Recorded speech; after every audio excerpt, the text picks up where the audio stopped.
May nagpakasyapi na tao ka? Ganito po ngayon ang sitwasyon dito sa May nakasilaw ni. Ilocos. Mga taxi, pag ganitong umuulan, walang gaanong pasaheros. Ikaw tay, nakailang ka na? Naka 20 mil na ako. Naka 20 mil ka. Boss. 200 200. Ang hirap naman yan. Maghapon na po ba yung kita yan? Hindi po. Sa biyahe lang hanggang tanghali. Oo.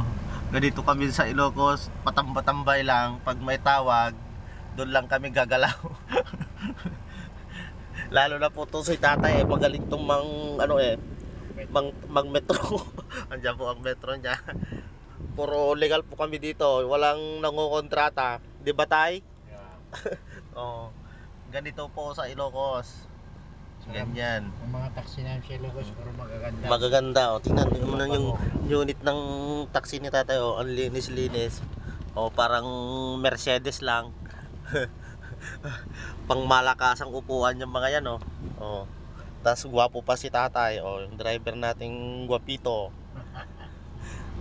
Yan. Malapit nang pumunta sa Amering si tatay. O, mamamasada daw ng taxi doon. Yan. Ganda. Ang unit ni tatay ay Hyundai Accent. Bagong-bagong makina. May ingay na ako.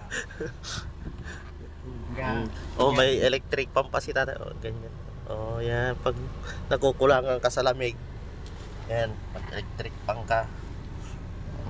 Tapos ang bango-bango pa ng sasakyan ni tatay. Oh. Bakarayos niya nakapangbangsit ni Tuyulo. Oh, yan ang pabango niya. Oh.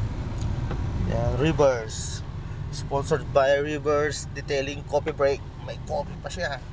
Kasi yan, amoy coffee rin yung taxi niya.